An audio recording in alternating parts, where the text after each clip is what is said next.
Assalamualaikum warahmatullahi wabarakatuh. Salam sejahtera bagi kita semua dan selamat siang. Sebelumnya saya di sini ingin mengucapkan terima kasih kepada yang terhormat Bapak Dr. M. Aziz Firdaus SEMM selaku dosen mata kuliah pengantar ilmu ekonomi yang telah mengizinkan kami untuk menyampaikan hasil laporan mengenai aktivitas ekonomi UMKM. UMKM atau usaha mikro, kecil, dan menengah merupakan usaha perdagangan yang dikelola oleh badan usaha atau perorangan yang merujuk pada ekonomi produktif sesuai dengan kriteria yang telah ditetapkan oleh Undang-Undang Nomor 20 Tahun 2008. Di sini terdapat perbedaan antara usaha mikro, kecil, dan menengah. Usaha mikro memiliki aset tidak lebih dari 50 juta. Usaha kecil memiliki aset lebih dari 50 juta namun tidak lebih dari 500 juta. Sedangkan usaha menengah mempunyai kekayaan bersih lebih dari 500 juta namun kurang dari 10 miliar.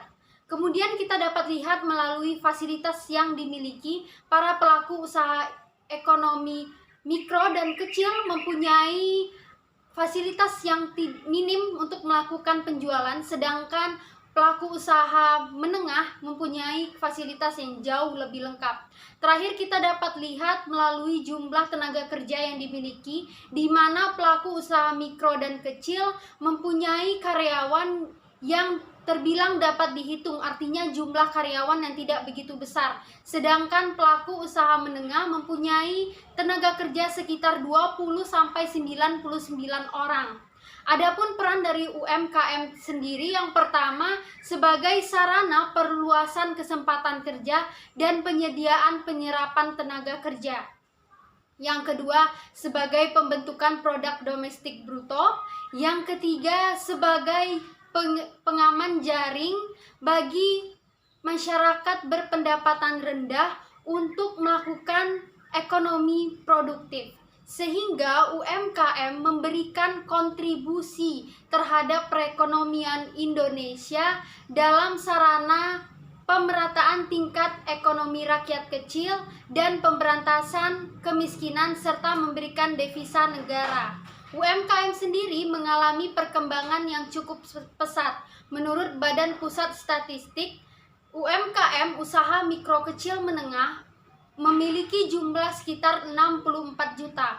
Meskipun dalam pandemi COVID-19 ini, UMKM mengalami penurunan dan beberapa pelaku usaha mengalami gulung tikar, tapi akhirnya UMKM dapat bangkit dalam skema pemerintah, yaitu pemulihan ekonomi nasional dan juga adanya peningkatan dalam penjualan e-commerce yang dilakukan oleh para usaha UMKM sekitar 2,6% atau 3,1 juta transaksi lebih. Ini dikarenakan adanya pembatasan sosial berskala besar dalam masa pandemi ini yang menyebabkan masyarakat harus mengkarantina dirinya sendiri beserta keluarganya, sehingga adanya hambatan dalam perekonomian. Oleh karena itu, kami melakukan wawancara kepada pelaku usaha UMKM, di mana hasil wawancara ini akan disampaikan oleh rekan saya, Anissa Ramadhani Kusuma. Dari hasil wawancara kami bersama Bapak Doni Supriyadi selaku penjual sembako di Pasar Induk Jambu 2, kami mendapatkan informasi bahwa usaha Bapak Doni ini tergolong usaha mikro dengan 3 karyawan dan keuntungan di bawah 50 juta per bulan. Usaha ini sudah ada sejak tahun 2018. Usaha ini pun pernah mengalami kerugian, di mana kerugian ketika barang mengalami expired. Namun, kerugian tersebut tidak begitu fatal. Artinya, pedagang masih bisa melanjutkan usahanya. Kemudian, usaha Bapak Doni tersebut semenjak masa pandemi ini berkembang secara statis. Dikarenakan usaha sembako yang dipunyai oleh Bapak Doni ini sangat dibutuhkan oleh ibu rumah tangga, para penjual makanan, para pedagang sayur, dan lain sebagainya. Hambatan yang dirasakan adalah ketika barang mengalami kenaikan, tapi itu bukan alasan untuk menutup usaha ini.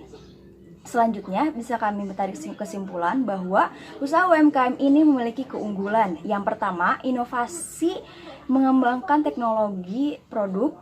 Yang kedua, yaitu adanya hubungan kemanusiaan yang akrab di dalam usaha kecil. Yang ketiga, fleksibilitas dan kemampuan menyelesaikan diri dengan kondisi perubahan pasar. Yang terakhir, yang keempat, yaitu terdapat dinamisme manajerial dan peranan kewirausahaan. Terima kasih.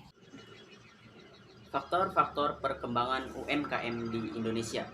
Yang pertama, kemajuan UMKM sejalan dengan perkembangan teknologi. Oleh karena itu, perlu memanfaatkan sarana teknologi, informasi, dan komunikasi. Yang kedua, untuk mendorong pertumbuhan UMKM, artinya perlu keterbukaan, akses pembiayaan dari perbankan, dan alokasi kredit untuk khusus para UMKM.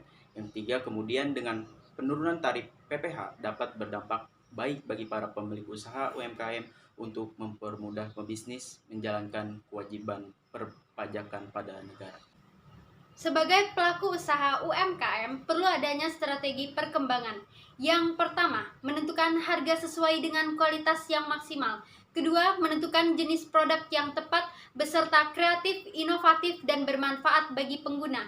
Ketiga, serta melakukan promosi usaha. Terakhir, memiliki lokasi yang strategis. Itulah hasil wawancara dan informasi UMKM yang dapat kami sampaikan. Saya Faras Olvila Sardi. Anissa Dwi Ramadhani Kusuma. Saya Abdul Fatah. Kami mahasiswa dari Fakultas Hukum, Prodi Ilmu Hukum, ingin mengucapkan terima kasih dan mohon maaf apabila ada kesalahan kata dalam penyampaian materi. Saya akhiri dengan wabillahi taufiq wal hidayah. Wassalamualaikum warahmatullahi wabarakatuh.